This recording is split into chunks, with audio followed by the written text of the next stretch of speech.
The Shroud of Turin is a 3D holographic image. The actual image is 1/50 the thickness of a human hair. The Shroud of Turin today has passed every test attempt on it in order to authenticate it. Atheists ask for proof of God. They limit the proof to be outside of the Bible. God has answered your request. Here we will present a 3D holographic image of himself, God, showing that God had completed the mission he came to Earth to accomplish.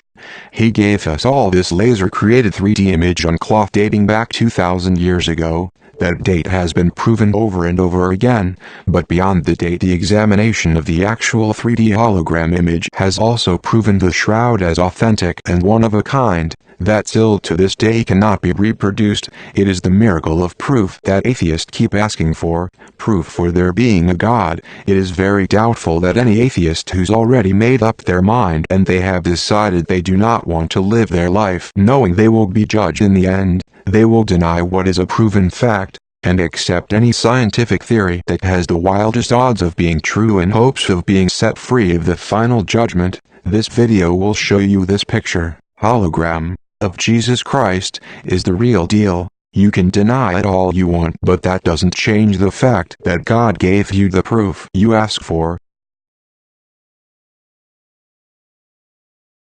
If you were to put an image like this, information like this, and put it through a VP8 analyzer, which is a brightness map, not a 3D image maker, it is going to interpret that information, the white lines as being higher in elevation, the dark lines as being lower in elevation, or the VP8 analyzer can be programmed in reverse, the dark lines as being higher in elevation and the white lines as being lower in elevation.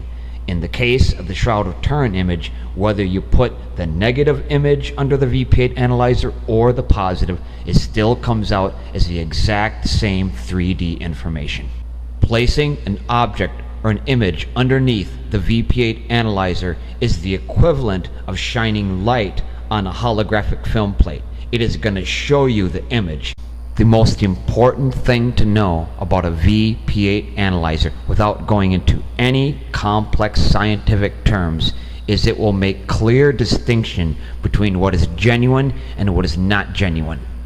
It will tell you whether the image being placed under it is the result of a genuine interference pattern of light or not. Is this a man-made creation, or is this a genuine result of an interference pattern of light?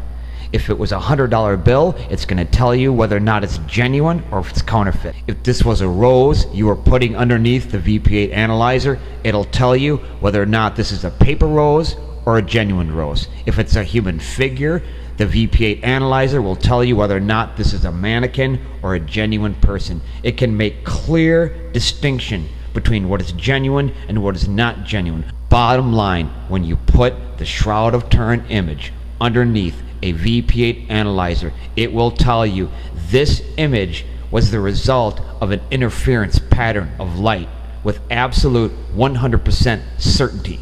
And that VP8 analyzer is telling every person in the world right in this moment, this shroud image, this was created by an interference pattern of laser light. No successful reproduction of the shroud has ever been accomplished. We can debunk any imitation of the shroud in less than 60 seconds under a VP8 analyzer. The acid test to know if information is genuine or not, as in the Shroud of Turin, is to put it through the VP8 analyzer and see what you get. And the Shroud of Turin passes that test. In the same way gold is tested by fire to see if it's genuine, the Shroud of Turin passes that test.